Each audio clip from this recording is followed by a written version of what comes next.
I'm Ben Byes. And I'm Carlie Byes. We've been married for 12 years and together for 15 and have 2 boys. This is our story of a controlling church and spiritual abuse and how it shook our relationship and clouded our view of God. Our desire is that our honest view of pain and trauma in relationships can provide hope and the courage to hold on when life does not turn out as planned, while also providing a dash of humor and loving banter. We are still working to find wholeness, and we welcome you on our journey. Hey everybody, what's up? Thanks for tuning in this week. Am I going to say something, or are you just... No, just waiting. Yeah. Waiting for Figured you'd just give the great to intro, so to jump right in. Just waiting on it. Welcome back. Thanks for joining us again. As always, thanks for the support. Got nothing better to do? Last week's episode was a bit of a doozy. Well, 2 weeks ago. 2 weeks ago, sorry. Last episode was a bit of a doozy, and I think it angered a lot of people, as it should, and was sad, and I think brought up feelings for other people that maybe haven't thought about a lot of those memories in a while, but I think healing for other people as well. And we've actually heard of some other victims that also experienced some sexual advances from the pastors. Carpet mopper was on the prowl. On the prowl. I shouldn't be The laughing, mopper. but anyway, since our last episode, that had come up, and just makes me really angry. Yeah. Makes me really angry. Not like in a way that it is controlling my life or anything like that, but it's infuriating that that just has happened, and I wouldn't be surprised if there's a lot more, actually. And people have probably lived with that in secret and silence in a long time, and yeah, this situation isn't unique to abuse, so I'm sure there's a lot of people out there who are right now living with things that have never been brought up and are very damaging. Yeah. But onward we go with our story for now. Onward we go. And we are in a new city, a familiar city where we went to school, where we went to college, where we met. We were able to get a great apartment right across the street from campus, like we had mentioned in the last episode. I think you just like ran across the street, right? You didn't drive there, did you? Unfortunately, some days I drove. You drove? Really? Some days, yeah. What car did you have then? Your have Jeep. The Jeep and the Volvo? And the Volvo, yeah. Oh, okay, that's right. Well, parking at the apartment was the worst. There was very few parking spots. Yeah. You seriously drove? Sometimes, It's like 200 yards. Yeah. Anyways, but that place was so great. It was familiar. It was owned through the school owned it, but it was like a city apartment. It wasn't campus housing. It later turned into be campus housing, but I had friends that lived there in college, so I was like familiar with the complex, and that was like a good feeling for me, just having, it was just familiar. It was a familiar place for us to be, and it was felt very like a safe place, being back where we went to college, and I didn't associate it with like the Bible study that we were attending and leading, even though it feels like that was most of our experience there, but you'd think that I would go back and I would associate it with those bad feelings and feeling like we're better than the school and all of this stuff, but maybe because the church was so bad that the school was like a total safe place and just felt, I just remember feeling it was everything we needed at that time without even really realizing that we needed it. But it wasn't coincidence that I think God put us there, because we needed somewhere that was familiar enough that felt safe for us to like really begin our healing journey. Yeah, it was. So we were living right across and before we actually moved back, there was an administrator who had been a huge influence on my life and continues to be to this day, who we had told our story to, at least partially, and he said, "Hey, you have to promise to come to my church once." And this was, I think, a week and a half after we left. It was sometime our in January, church. It was just like, really, I don't think so. Let's give us a break. But just probably 2 or 3 weeks out, we decided to give it a try. So we decided to go after very carefully reading the entire website, reading the biography of the pastor, reading the elder board's biographies, making sure there was an elder board, looking at the core value statements of the church and everything else.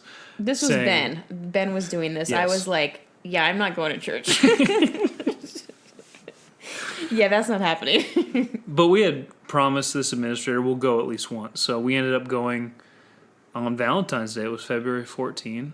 Which was way earlier than we both had obviously that we thought we'd probably just jump into a church. Yeah. And we went, and it was just an amazing experience, and have grown close with the pastor and his wife, and they're just so genuine. And I believe he was in a series on spiritual gifts, which was so crazy because it was such a different perspective on spiritual gifts and was so biblical, but yet so grounded. And I think that was probably right what we needed to hear at the time was this incredibly wise biblical assessment of these things. And we left that church and we thought, wow, that was actually feel good leaving church. Yeah, that was better than, I think we had, at least I know I had really high expectations or maybe even really low expectations. I don't know. High expectations for failure. Yeah. That's probably more what it was. But being pleasantly surprised that I think that I just didn't have any bad feelings when I was there. That was really what I was like. If the second I feel something, I'm out of here. I'm not pretending I don't feel this ever again. And you were the same way. Like you were on board with that. But the pastor and his wife had gone through a really similar situation to ours in the sense of some spiritual abuse that they had encountered, early on in their marriage at their previous ministries. And I think is why the administrator at our college had invited us and wanted us to come and talk with him and get to know them. Like they could be maybe like really instrumental in like your healing and stuff. And they, I mean, we'll talk more about them later because they absolutely have been so instrumental in part of our healing. But yeah, it was a great Sunday.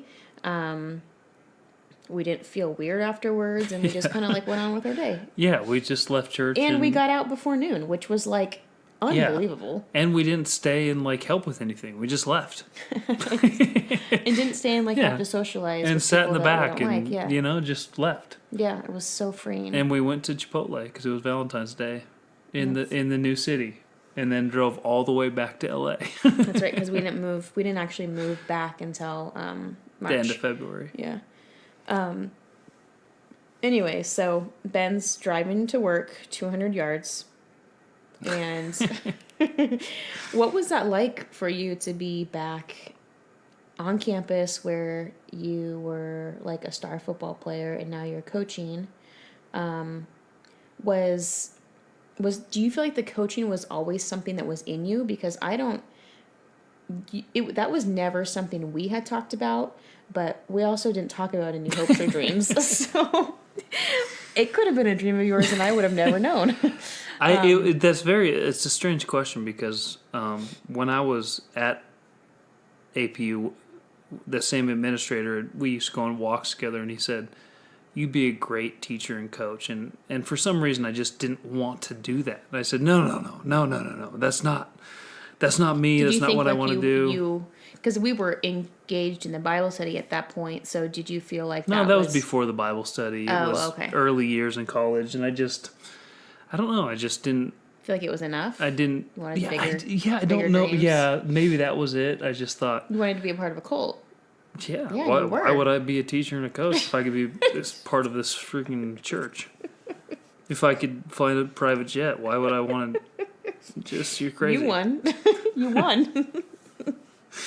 So, anyway, I don't know if I think the aspect of teaching and encouraging and inspiring was always a part of me, and I just didn't know how that fit into coaching. Mm-hmm.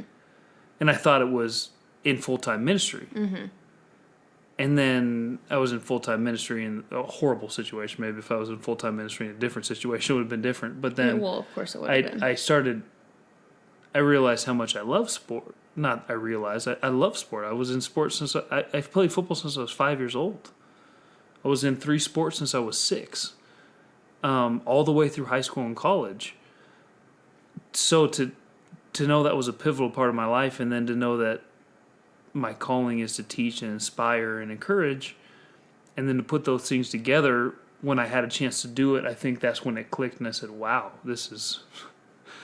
I'm being way more effective in life than I ever was in ministry on a field. This is amazing. You feel that now. Did you feel that at the time, though? Yeah, I think so. You felt it pretty quickly? Yeah. Okay. I just thought, this is incredible.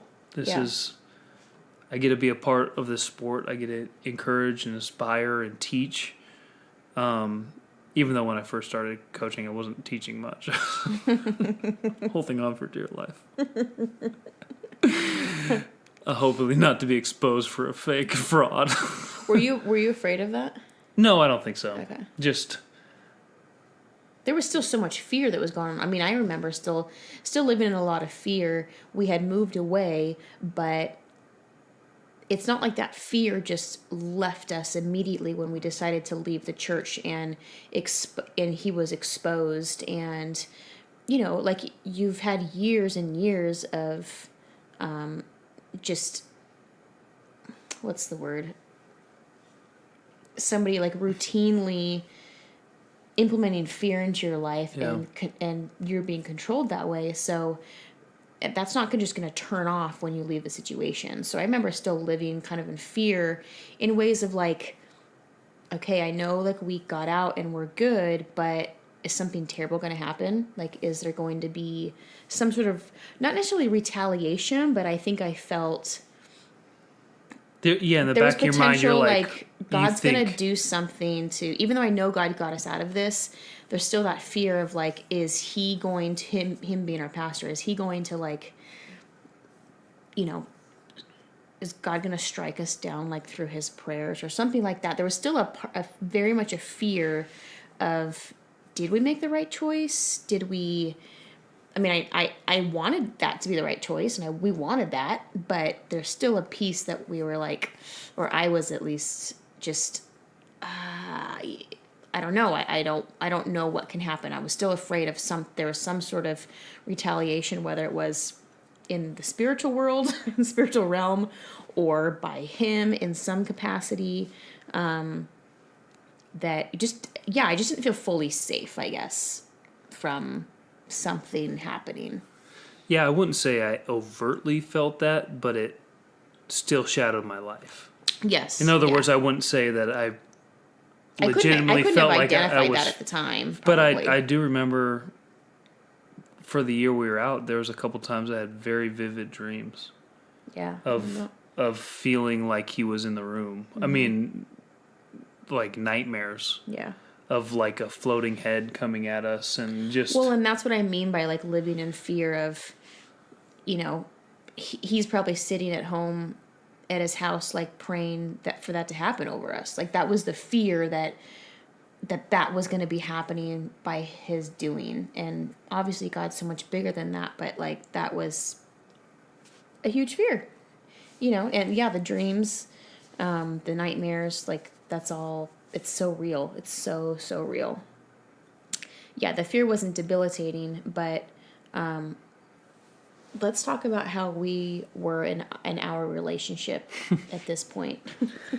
Yeah, it's for probably 4 to 6 months, we were in a state of bliss because you feel like you have a new lease on life. It was so euphoric. It yeah. was. I mean, we would at 10 o'clock at night walk around the campus. Yeah. And Yeah. on weekends, I would go and throw the football with my buddies on the field. It was just the most amazing thing. We felt like had a new lease on life, but it didn't change the way that we interacted with each other. Kind of like how the Amish kind of go crazy after they leave. Rumspringa. It's definitely not like that. It's not like we became like alcoholics or anything like that. But we did have a beer, and But- it was amazing. But I always think of that like when the Amish leave their, like they escape or whatever, Yeah, and they're like, when they're 16, they can have that. and It's they just like Rumspringa, yeah. don't know what to do in the real world. It was kind of like how we were in some ways. But yeah, I mean, we were like, we went to the movies and we didn't have much money. I was working part-time catering at this point, still. And I was working part-time. I had started to get my hair and makeup for wedding business running at this point. The we real were still business. at the church. We were at the church when I was doing that. Were you? Yeah. Okay. So I had started, because my business cards. Yeah, they did your logo. Yeah. So I had started my own business shocker, right? Started my own business. Actually, only successful business we had at church was Carlie's hair and makeup for weddings. In case anyone wants it, she's really amazing at it. Oh, man. The website's still up if you want to go look at it. Oh, my gosh. So Carlie-b.com. I was doing weddings here and there, which was kind of like helping us obviously get by because you were on a stipend at Yeah. When I started coaching, I Yeah. was getting paid little and which is normal for, totally normal. I was a young. I shouldn't have been paid more. I mean, well, let's not get too crazy, but but this is I what's put gotten in- us into this situation, been that mindset. So honestly. okay, help. But for the first spring, I was working with 2 of the other buddies from church at Scott's Miracle Grow at Home Depot. So I would work really early in the morning. We'd start at like 4 or 5 in the morning. I'd be done by noon or 1, and then I'd go to my football job. And then after my football job, I would go and work out. And it because just you had the freedom. I had the to freedom, do that yeah. then, and was a bunch of young guys on the coaching staff, and by young I wasn't 30 yet. None of the other guys were. They were younger than me, and we'd go and work out, and we'd play basketball, and it was just the most volleyball. It was just like the most freeing thing. But me not knowing that it was still the same patterns in my relationship with Carlie, where I would get home, I would leave early. I mean, I would work at 4 or 5 in the morning. Then I would get home at night at 8:30 at night after I was done working out for 2 or 3 hours.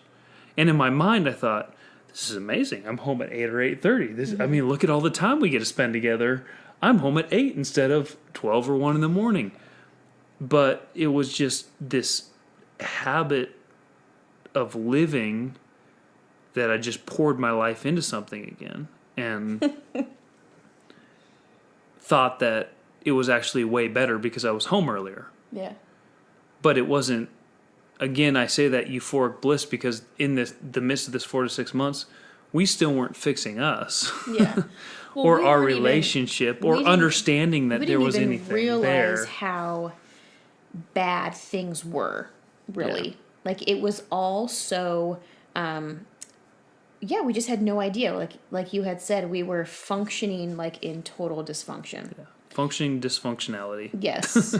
And we had no idea how hurt or broken or in pain we really were. I think we were just so grateful to God's grace, for his grace and getting us out of the situation, out of the church, that I think subconsciously we just felt that once we get out of the church, leave this area, like things will just kind of fall in line with us, with our relationship, because we couldn't even we didn't even really know what was wrong with us or what was not working at that time. You know, it was just so, I just knew like I still wasn't happy, and I should start feeling happy because we're in a totally different situation and it's life-giving and all of these things, but just couldn't even understand the capacity of like hurt and pain we had gone through and had caused each other. There was no recognition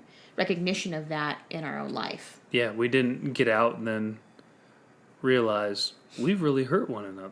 I've really, instead I just was so happy to have a life and then filled it with everything else and still continued to hurt Carlie. It was, I remember being in coaching and the guys joking and saying, wow, you really run your household. You can do whatever you want, whenever you want. You're like the manliest man here. And having a little pride about that and looking back thinking, I said why? That's so funny. Why? Wait, I'm married. Why am I getting home at 8:30 at night? Even if we don't have another event that night, why would I be getting home that late when I'm working that early and think that that's cool or okay? Well, why did you, like, honestly, why are you at the gym for 2.5 hours? It was working out something that I've always enjoyed. No, I totally understand and that. It's that always just feels been like such a long time. I know. Unless you're like a bodybuilder. It was something where, well, some of that would be playing basketball or cardio or something, but it was something that it was like a piece of me that you hadn't had neglected for, so long. for 7 years. Yeah. And all of a sudden I was able to have it again. And it brought me so much like peace and joy that I just poured myself into it. So, yeah. And then... But you didn't ever think that about the working out thing, that like, man, I should have been home. That was never anything that you... No, never thought about it realized until just last year we talked about it for the first time. Yeah, never thought about it once. Yeah. Never thought... that it's strange that I'm not. Yeah, so this is how dysfunctional we were, everybody. Like, we were so disengaged with, like, reality. Like, so not self-aware with how we were doing and how things were going. Yeah, or how you relate to your spouse. Yeah, on a intimate, emotional way. Yeah. So, it was a... And for the first 6 months, that didn't matter because we were so happy to be gone. And it was like, Carlie would sit at home and obviously would miss me, but at the same time, we weren't in a cult, so. Yeah, and he was like right across the street, and I could like probably go and visit him, and I would answer my phone. Yeah, and text exactly. And, yeah, like he was more reliable in the sense that, exactly. I could text him and like he would respond. Most of the time. Still not his strongest suit, but can't have it all. So then that happens for 6 months. But I remember too, the days that I'd be like home, because I think I also just took advantage of like the days that I didn't have work or like wasn't doing anything. If I had like a long chunk of time, I just like kind of sat and vegged and or like watch gossip shows we wouldn't have been allowed to watch. Because we had, remember when we first moved in, cable was still installed in the unit, and we had free cable for like I think a year. Right. And jackpot. Yeah, and so I remember watching music videos like for hours sometimes. And this is actually so embarrassing, but this is just this is like just a perfect example of the state that we were in, and it's really sad like to think about it. But I remember watching music videos and just still like having that feeling of like the longing and desire for still a different life in a new life. And it was a lot of the same feelings that were, years prior with like the magazines and the romantic shows and movies and stuff.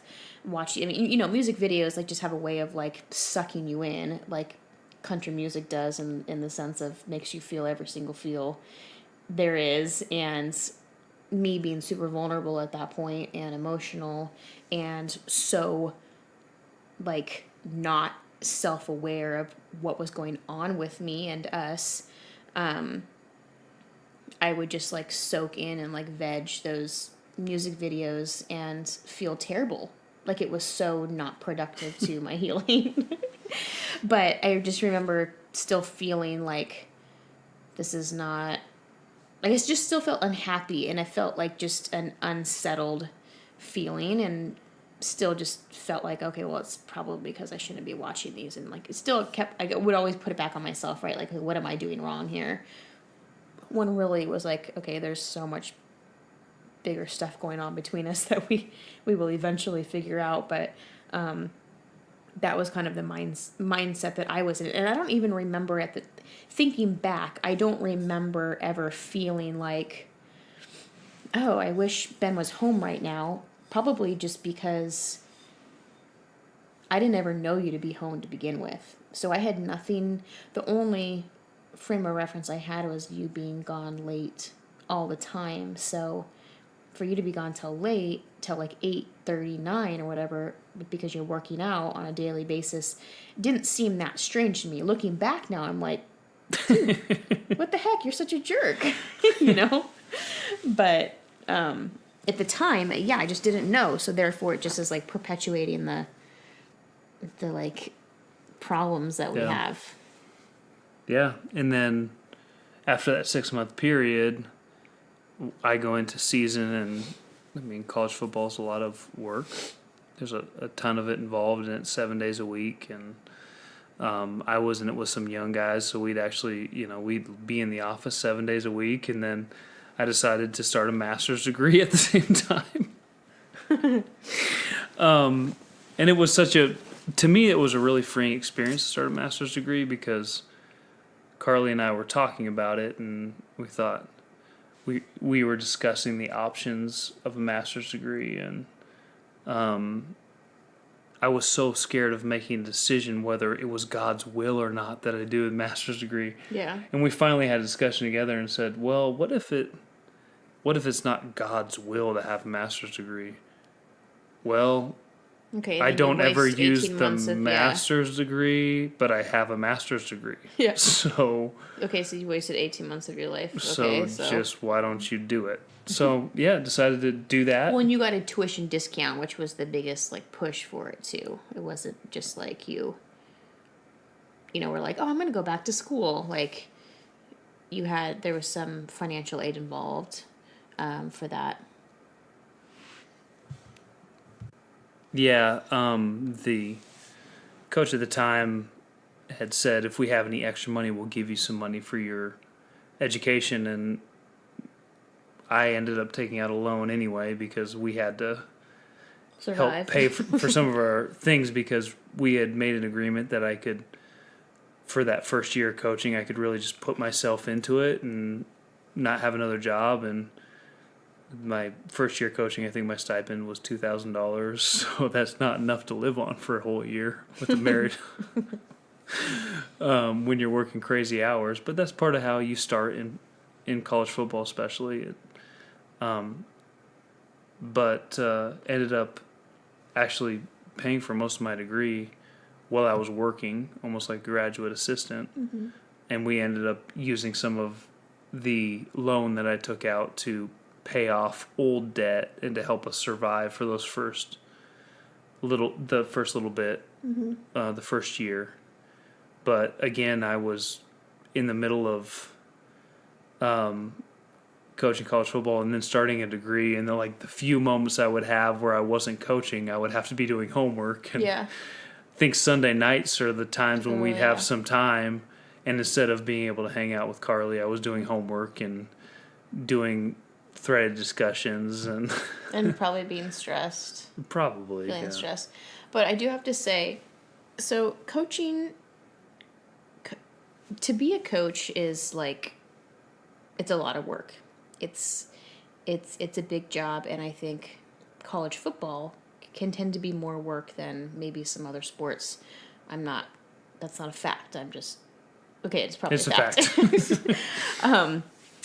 But I think being a coach's wife is not for the faint of heart. And I think that if I were to have jumped into coaching, being a coach's wife, straight out of marriage, without our experience beforehand, it probably would have looked really different. But it wasn't hard for me to have been gone all those hours and working 7 days a week. And his involvement as like a football coach was not a hard adjustment for me.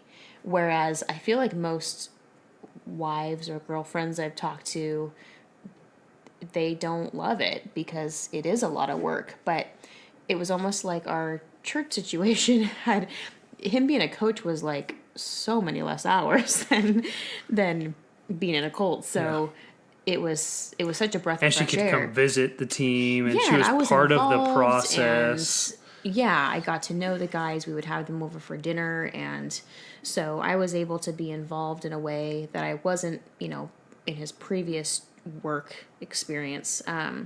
So I think I think the hours of coaching are very brutal, but you'd almost think like at this state that we were in with how like on the rocks we were, this would have probably been was probably such a hard thing for us to deal with, but it really didn't feel hard, only because of what I had previously experienced. But not to say it wasn't hard moving forward. But again, just to reiterate, we just didn't know how bad things were within ourselves at this point to even know how to start dealing with them. Yeah. And within the first year of us leaving, Carlie went to some counseling. Mm-hmm. And you want to talk about that a little bit? Because counseling is incredible, and it's made a huge impact on our lives. But when we first got out, I think if there's not self-realization, then what? I don't know. So I had some intensive counseling. I think it was just a few months out. Yeah, because and it Carlie was in left. April. Yeah, it was. She was gone for a week, right? It was. I remember it was 3 days. The counseling was 3 days. I don't remember how long I was actually gone. Was able to stay with some family where the counseling was close enough by to be able to stay with family. And it was intensive, several hours a day. I think 2 to 3 hours a day, and it's looking back, at the time, I would have said it was helpful. I didn't tell a lot of people because it still felt kind of weird. And there might be something wrong with you're going to counseling. There might be something wrong with you. Yeah, you just spent 6 years in think, a weird church. So well, and I think too maybe felt like I should be a lot better than I was at the time, or that we should feel and be a lot better than we were at the time.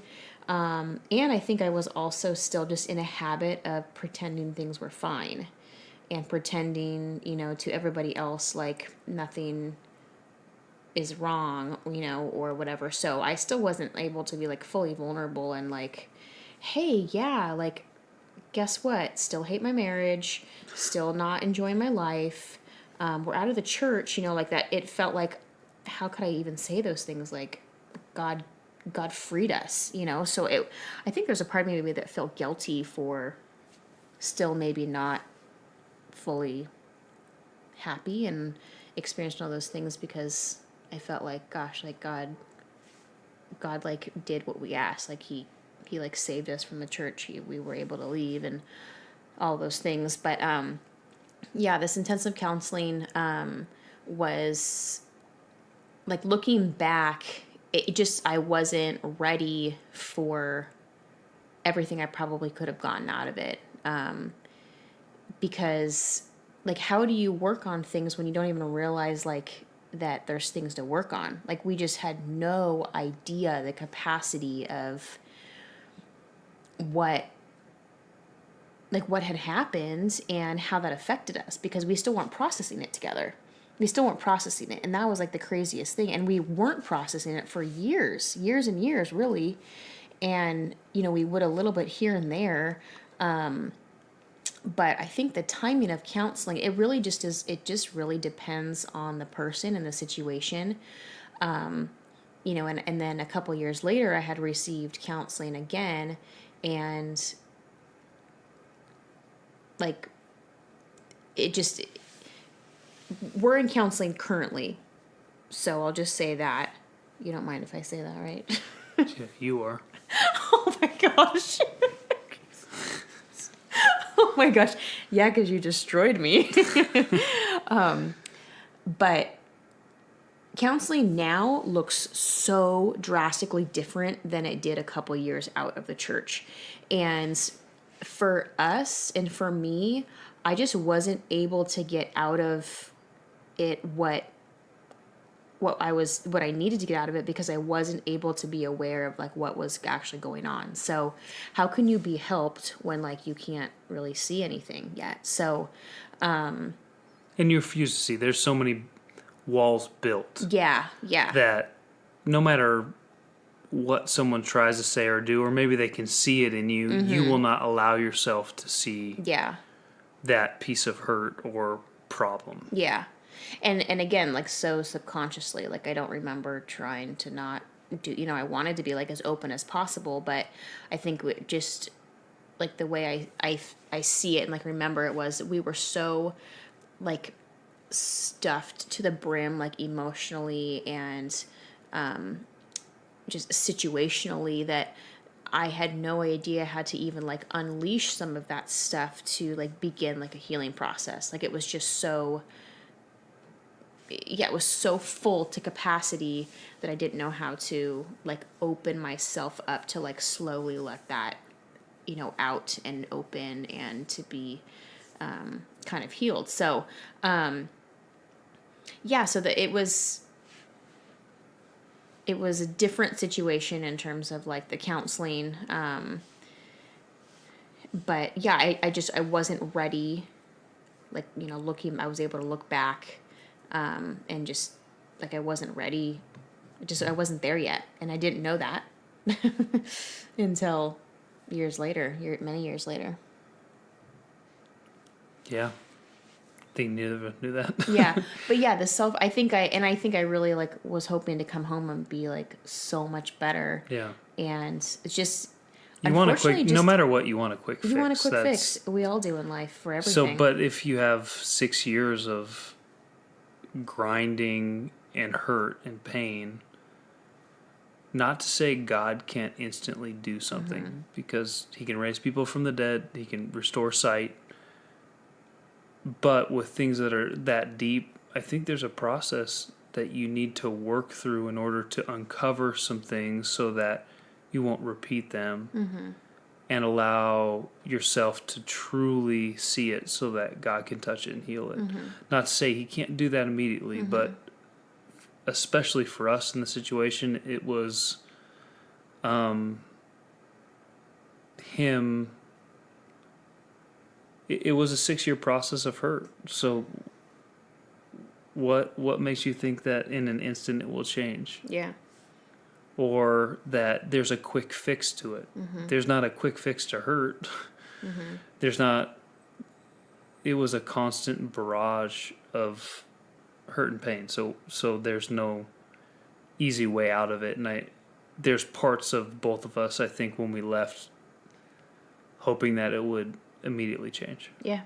New environment, just new perspective, new everything. But that was definitely not the case. And after that, like, euphoric stage kind of slowly melted away, that's when things really, really got hard. Yeah, I think we had to start to own up to what we had done to each other relationally, no matter how that had come up in the situation we were in. Yeah, or why you had to make those choices or didn't matter anymore, the backing behind decisions we made or how we treated each other. The fact is we had hurt each other. Yeah. And we had hurt people in our lives. And that's not to shame anyone who's going through anything. But for us, in our process, we had to say, okay, no matter what situation we were in, there are still some things that we did to hurt some people in our relationship, and unless we address those things between each other and with our families, then we won't be able to walk into newness. Yeah.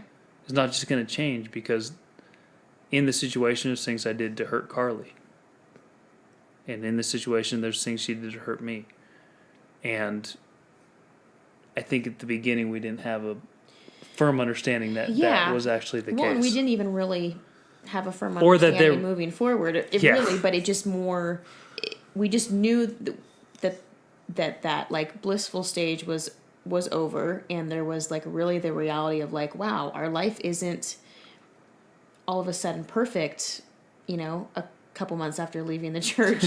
And why is that the case? Like, okay, I guess there's some things we like really need to work on. But still not even really able to know how to do that, or could even identify what the problems were. Or I couldn't even identify the fact that like, you had like really hurt me in ways. I couldn't even identify that, because I was still feeling like, well, that's your job as the husband. I am the submissive wife. We still didn't know how to have conversation and process things together, because it was still the mindset of you make the decisions and we don't make them together per se. We didn't know how to do that. There were so many habits that, good habits that we just didn't know how to do, and a lot of bad habits that we had created that we didn't even realize were so bad. Because it was the only way that we had ever lived together. Yeah. So there's a blissful state, and then a hazy state where you think, where's my life right now? Well, I'll just keep doing what I'm doing. It should be better. And we still hadn't truly seen the pain in both our lives. Yeah. Or the hurt, the scars, the junk that had been caused by the situation we were in, and also by each other because of the situation we're in. There was no clear picture that there was some major hurt there. We didn't know how to process it, right? Yeah. No. Because, I mean, how do you process like something where we're in a situation that has caused us so much pain, has caused you so much pain, and you in turn have caused me so much pain? It's really hard to reconcile leaving that situation, but we're still together. Yeah. So we're still together, and there's still that pain there, but we're in a new place. So it was very difficult, and even moving forward, very difficult to even recognize what that pain looked like, because it was just such a way of life. So as the years went on and those things began to unravel, it was, just, I don't know how else to say it other than like very painful. Carlie had mentioned in our own conversations how sometimes people think you went through this together. You're so strong together. This made you stronger, right? Where no, we survived it on our own. Yeah. We didn't really survive it together. Yeah. In fact, we probably hurt each other more than gave each other strength together through it. So it's not like we got through this and thought, man, iron sharpened iron. We're forged together. Yeah. It was more these fractured people. That relationship was fractured because there was no bonding through it. Yeah, I think that's such a huge point to our story, that this was not something we went through together necessarily. Yeah, we did. We survived it separately. And now we are still together, now trying to live this new life that we had survived on our own for so long. How do you come together to try to work on things when you're not even able to see what needs to be worked on? So I think that's so important to remember where we are at this time, and why it was so difficult for us moving forward to I don't know, act like a married couple. and discuss things like a married couple. But yeah, we had survived on our own. And what does that look like now, opening yourself back up to somebody who's hurt you, but is your spouse? And yeah. So any other questions you guys may have this week, we'll put up something on social media about the process, about where we're at, questions about the past, things we've addressed. And please follow up with us on that, and we'll try to answer those questions as we go through the story. But if anything comes up, please let us know, and we'll put something on social media, on Instagram, and you guys can ask those questions. We'll do that sometime this week, and ask those, and we'll answer them for you.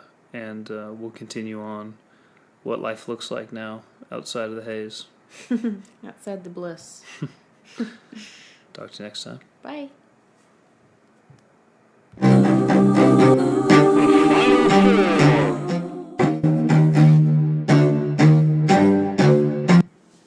All right, final four. This episode is favorite podcasts. Besides biography. Besides our own, obviously. Also, send us final four suggestions. We have this amazing dialogue every week. We are running out of ideas. Do? Yeah, we're running out of ideas.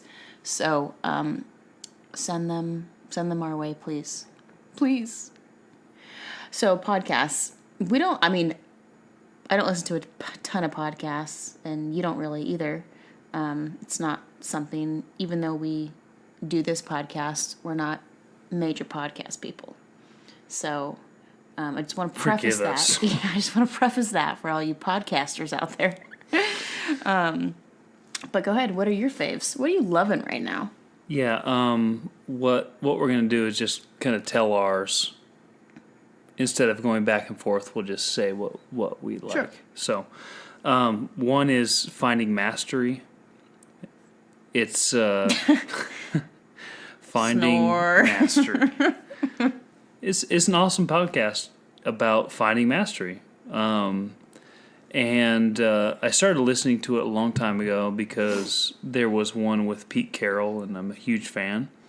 And it was about his coaching philosophy and a lot of things I took from it. So I enjoy that podcast. That's one I listen to. Another one I listen to, look at Carlie, I should laugh, is T.D. Jakes, The Potter's House. Do you really? Yeah. Oh, I didn't know that. I'm a big fan. I think he's a great preacher, and if I need a little encouragement and motivation for the day, I listened to him this morning going in. So, which you'd almost think that would be like a trigger for us. Yeah, no, but I really enjoy it. He's very inspirational. There's another one called The Tribe of Mentors that I listen to by Tim Ferriss. It's interviews with different people about things. Wow. Okay. Yeah. This has been really exciting so far. Please continue. Anybody who doesn't like advancing their life, don't listen to the stuff I listen to. If you want entertainment, it's not my realm of influence right now. Yeah. Just wait till it's my turn. But I listen to those things. I have a long drive to work in right now, so I try to listen to some things that will help me be better at what I do. So those are three. The last one is more entertainment-based, Dr. Death. I know that's a popular one right now, but... You still like that one? I enjoyed it. Yeah. I enjoyed it. Are you still listening to it, like the update stuff? No, I haven't listened to updates recently, but also there was a portion of my life when I was coaching college football where I would recruit a lot, and I would get totally hooked on podcasts when I was recruiting and driving all the time. Yeah. So that was, I think, the last recruiting cycle I was in was Dr. Death. So that was the most recent series I listened to. Yeah. And the year before that was Dirty John. Yeah, year before that was Dirty John. Yeah. But those are interesting to me. I really enjoy those stories. I just don't get into them as much when I'm not on a continual recruiting trip for a month where I'm driving around all over the place. So makes sense. Sorry for the snore fest on those, but Wow. Okay. Well. if you want to get better in your life, those are some. I guess. Well, Ben is clearly way more spiritual than I am. Mine are all Spiritual. Only one was spiritual. The rest was just improving yourself. I yeah. guess. Well, mine are all like true crime because that's what I love. I love true crime. Great. What? That's great. Yeah. Yeah.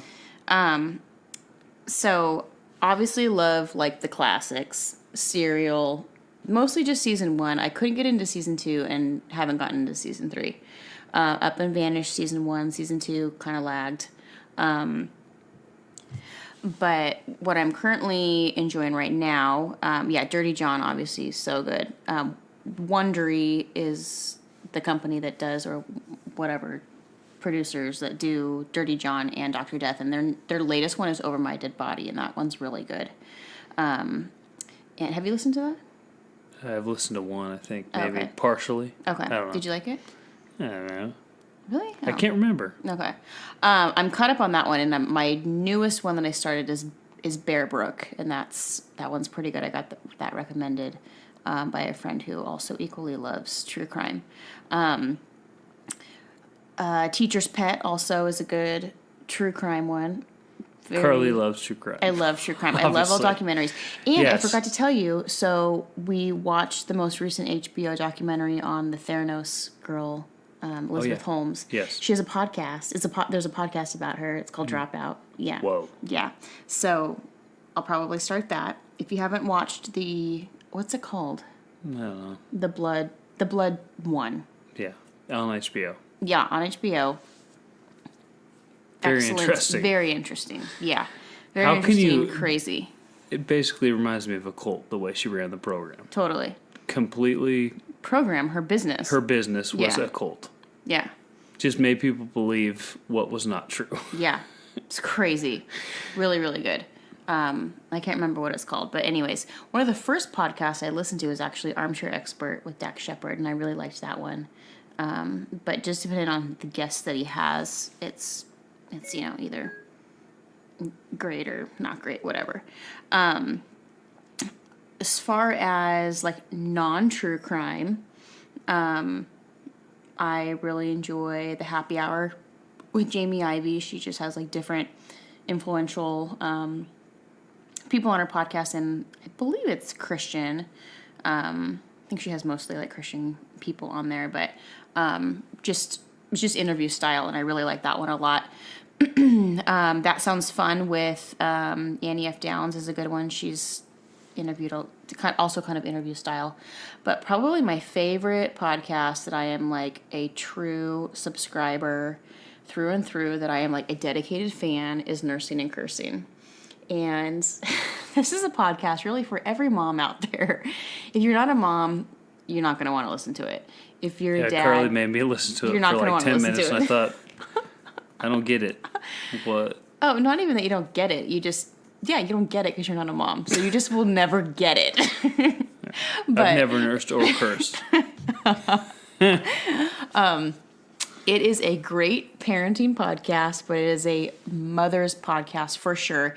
It's 5 girlfriends who grew up together that are now in their mid to late 30s, and they just talk about parenting topics on a weekly basis, but they're kind of crude and absolutely hilarious, and it just in some ways makes you feel a whole lot better about yourself as a parent, and then in other ways is really insightful. So I'm constantly like, I laugh out loud when I listen to that podcast. It's excellent. So if you need a good, just humorous podcast that does have a little bit too much cursing, hence the title, Nursing and Cursing is where it's at. They're excellent. So funny. Absolutely hilarious.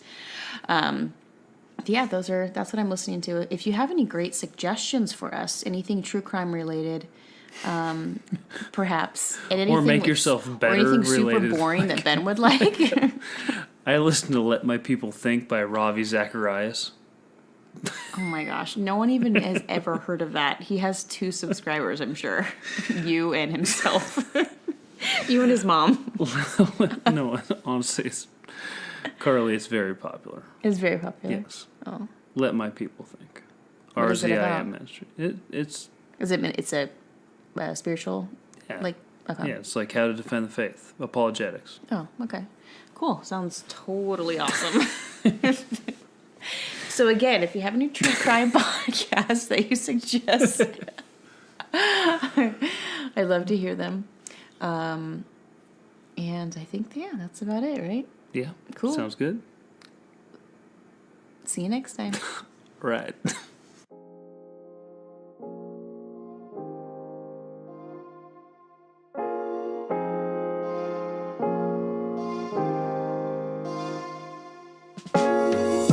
Thanks for joining us on Biography.